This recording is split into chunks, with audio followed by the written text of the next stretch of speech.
This is an illustration of taxation of employment income in Kenya, adopted from ATD 3 equation of August 2021.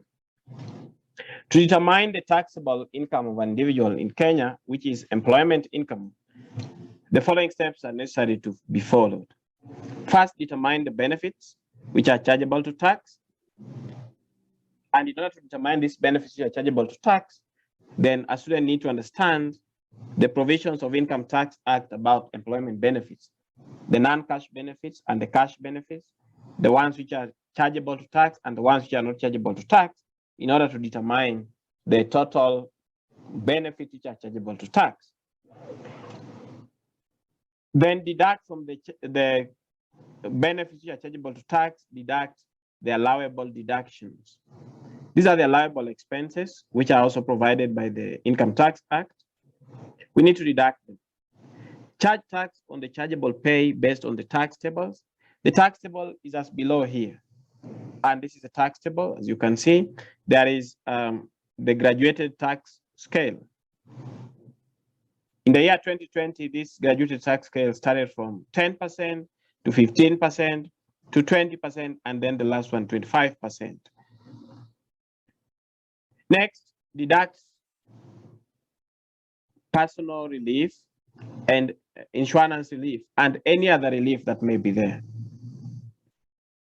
Personal relief in Kenya in the year from the year 2020 has been 28,800 per annum. That is the procedure to be followed. Now, the question that we are going to answer is as follows. Eric Jawabu works for Tacos Limited as an assistant finance manager. He has provided the following details relating to his income during the month of December 2020. Basic salary, 150,000. Monthly allowance include the following: entertainment allowance, 40,000. Transport allowance, 60,000. Responsibility allowance, 25,000. He contributed 12% of his monthly salary towards the company's provident fund approved by the pension authority. He has a life insurance policy where the company pays 35,000 per month for him. He also pays an equal amount for the policy on a monthly basis. He's a member of a house ownership savings plan where he contributes 10,000 per month. He received a medical benefits amounting to 42,000 from his employer during the month. The company has a medical scheme for all its senior staff members. The employer provided him with electricity, water, telephone, and a cook at 1,200, 1,800, 6,000, and 16,000 respectively during the month. He worked out of office for 5 days during the month, and the company paid him 4,500 per day. He received an overtime allowance of 29,000 during the month. Required taxable income for Eric Jawabu for the month of December 2020, 12 marks. Tax payable, if any, from the income computed in C1 above. To answer this question, we need to analyze each and every item. But as we analyze them, we need to start preparing the statement of taxable income for Mr. Jawabu. Now we have Mr. Jawabu.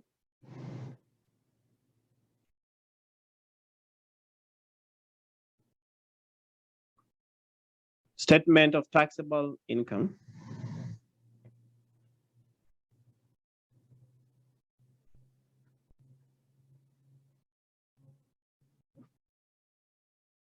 For December 2020.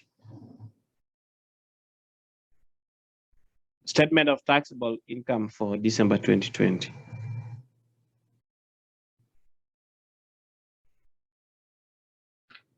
Begin with basic salary. In the month of December 2020, the basic salary was 150,000.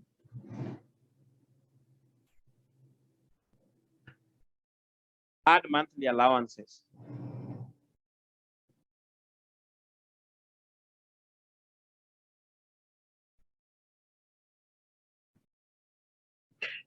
entertainment allowance,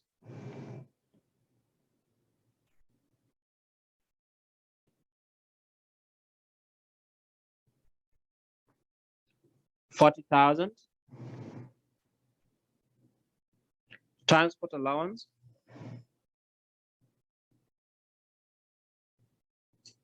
$60,000, responsibility allowance,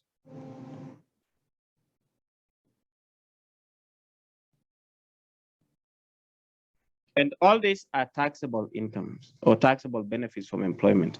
So we have started with the taxable benefits, and these are part of the taxable benefits. Number 3 says that he contributed 12% of his monthly basic salary to a company's provident fund. Now, this is a deduction, and therefore we shall look at it when we look at the liable deductions. He has a life insurance policy where the company pays $35,000 per month for him. He pays equal amount for the policy on a monthly basis. Now, to this policy, a total of $70,000 is being paid every month. $35,000 is paid for him by the employer, and that is a benefit to him. $35,000 is paying himself, and the $35,000 that he is paying himself is not a benefit to him because he has already received it. But now what we will do is that out of the $70,000, we need to calculate insurance relief out of the $70,000. We will calculate insurance relief. So the benefit that he gets out of number 4 is $35,000, which is paid by the employer on his behalf. So we have life insurance premium, life insurance premium paid by the employer is $35,000. That is a benefit to him. He is a member of house ownership savings plan where he contributes $10,000 per month. This is also falling in the category of deduction. So we shall understand it, or we shall add it when we talk about deductions. He received medical benefits amounting to $42,000 from the employer during the month. The company has a medical scheme for all senior staff members. Since the medical scheme is for senior staff members, that means it is not for junior staff members. And in that case, we say that the medical scheme is discriminatory. If the medical scheme is a discriminatory scheme, then it is taxable on the employees who receive such medical benefit. Therefore, in this case, we are going to add the medical benefits that he received in the month as part of the benefits which is taxable on him. Now, medical benefit in the month was $42,000.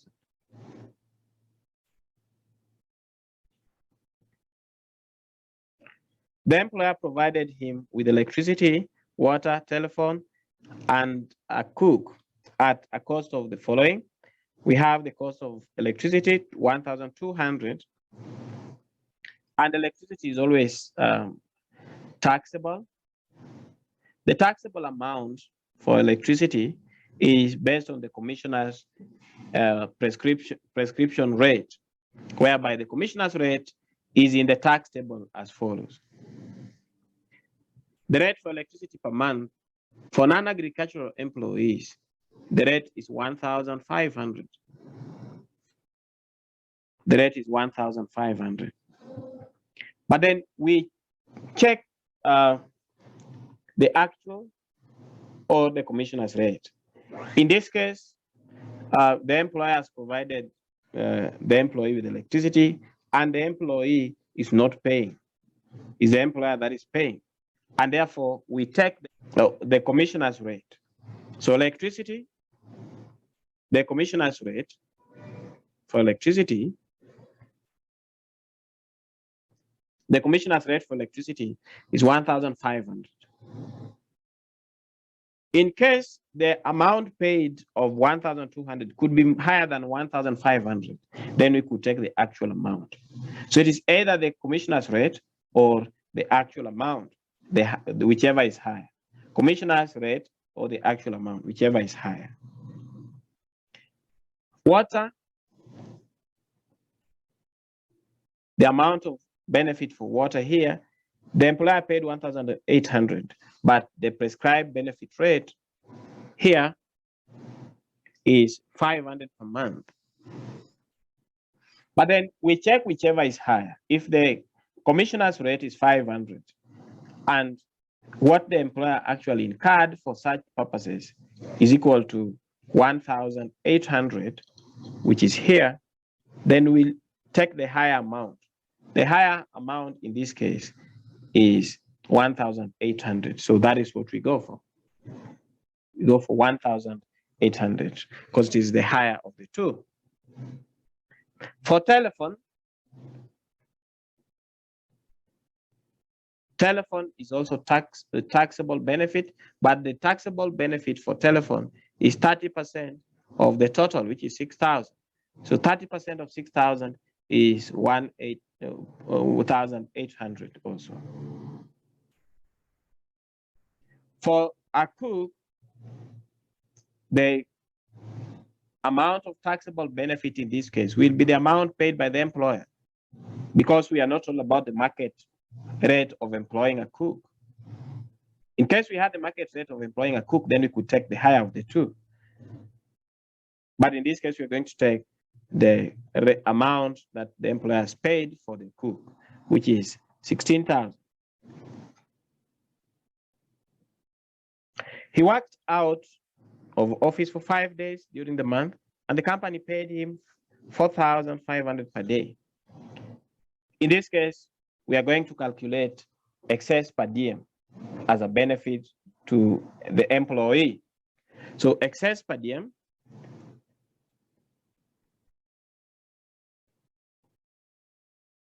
is equal to 4,500 minus the minimum, the maximum, which is not taxable. 2,000 is the maximum, which is not taxable. But in this case, it was given 4,500. So the difference between 4,500 and 2,000 is the excess amount, and the excess amount is taxable. And in this case, he was paid that for 5 days. Now the excess amount is 2,500 multiplied by 5 days, should be 12,500.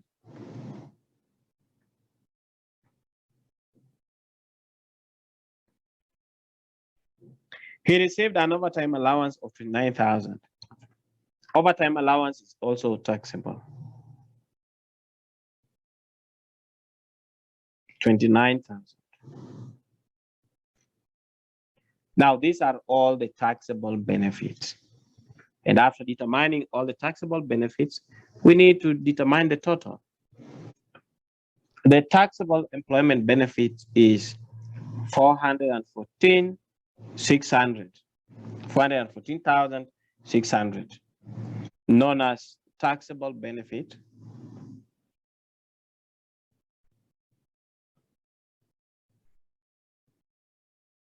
This taxable benefit can also be known as pensionable income. It is also known as the pensionable income. And from the pensionable income, we need to deduct pension. Remember, this employee contributed pension to a pension scheme. So from there, then we need to less pension contribution.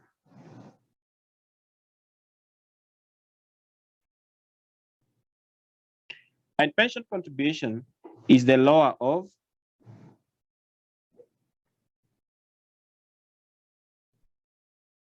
is the lower of 1 to 20,000, which is the commissioner's rate, or 30% of 414,600, or the actual amount that this person paid, which was 12% of monthly basic salary, That is 12% of monthly basic salary, which is 150,000. The lower of the three.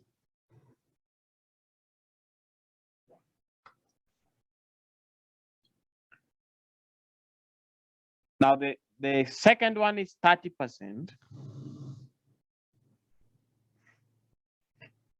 of 414,600. And 30% of 414,600 is 124,000 or 20,000 or 12% of 150,000.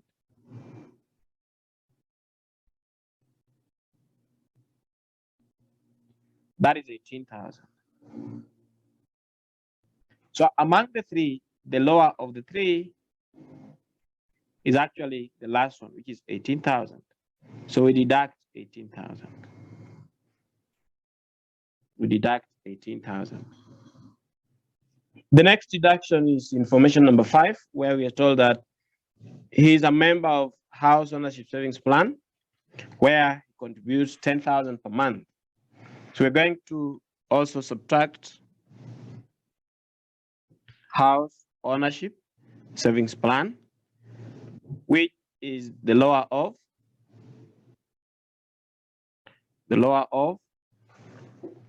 actual amount, which is 10,000 per month, or commissioner's rate, which is the maximum. The maximum is 4,000. So the lower of the two is 4,000. So we deduct 4,000. Those are the only deductions. So if we deduct the two from the total, deduct those two from the total, then this is what you're going to have.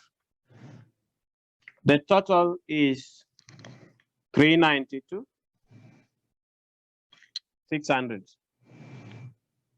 392,600. And this 392,600 now is the taxable income. That is the taxable income.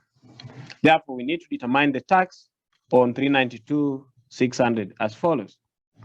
We are using the tax table for the year 2020. And in the tax table for the year 2020, on a monthly basis, the tax is calculated as follows.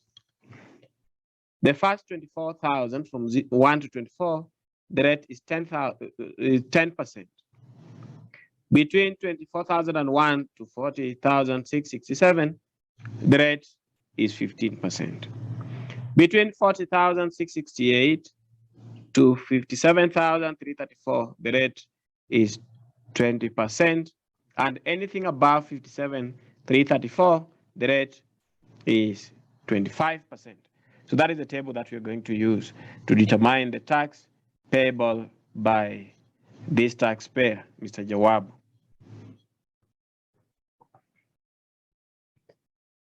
Therefore, in the tax liability section, we start with the first 24,000 multiplied by 10%. Next, the next amount is determined as 40,667 minus 24,000. And that will give you 16,667. That is according to the table. As you can see here, we have subtracted this figure here from the next one to get the difference. And that difference is equal to 16,667. So we have 16,667 multiplied by 15%. Next, 16,667. If you subtract again, you get that. Multiply by 20%. And then above 57,334 is equal to 392,600 minus 57, 334, and this is multiplied by 30%. So the first one is 2,400. The next one is 2500.05. The next one is 3,333.4. And the next one is equal to 83, 816.5. 83, 816.5. The total is 92, 049.95.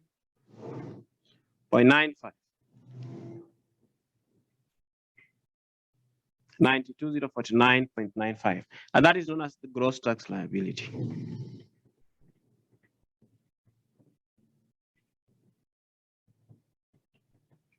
From the gross tax liability, less personal relief,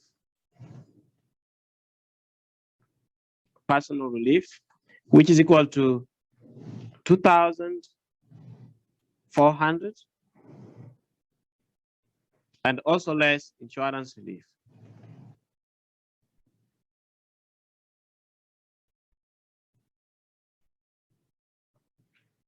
Insurance relief is according to additional information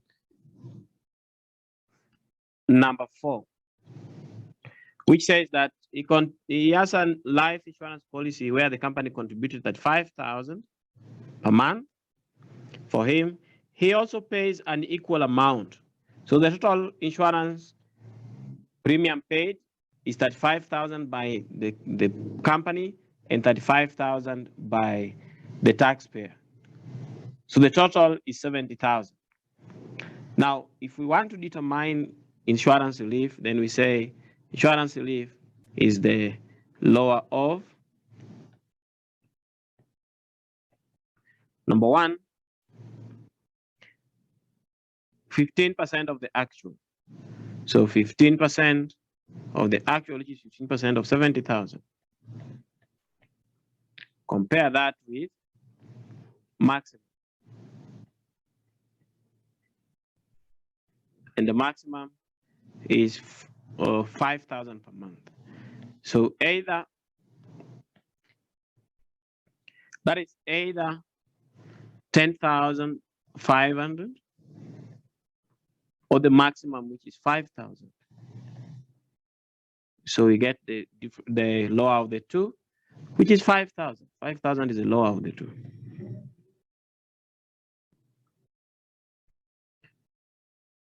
Now we deduct the 2 from the total.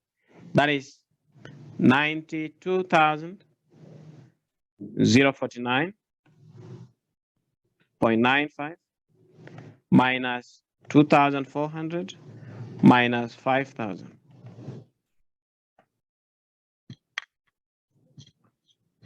The total is 84,000.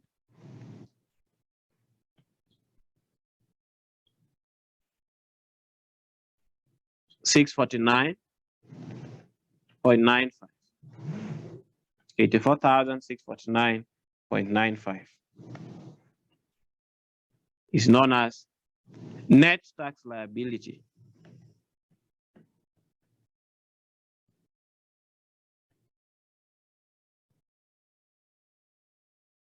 Now, if you want to know how max is distributed to this question, then it is distributed as follows. The entries here are 1, 2, 3, 4, 5, 6, 7, 8, 9, 10, 11, 12, 13, 14. So these are 14 entries. And out of the 14 entries, any 12 can give you max because it is a total of 12 marks. So then this is any 12 by 1 will give you marks. Any 12 correct entries by 1 will give you marks. In the second category, we have 1, 2, 3, 4, 5, 6. And this area had a total of 3 marks. Therefore, any 6 correct entries by a half will give you the 3 marks. Therefore, you need to ensure that your entries are correct. You need to ensure that the figures that you need to enter are the figures which are correct, because they are what are going to give you marks. It is the entries that are going to give you marks. So you need to ensure that the entries are very correct. So you need to understand the provisions of Income Tax Act that are going to result into these correct entries.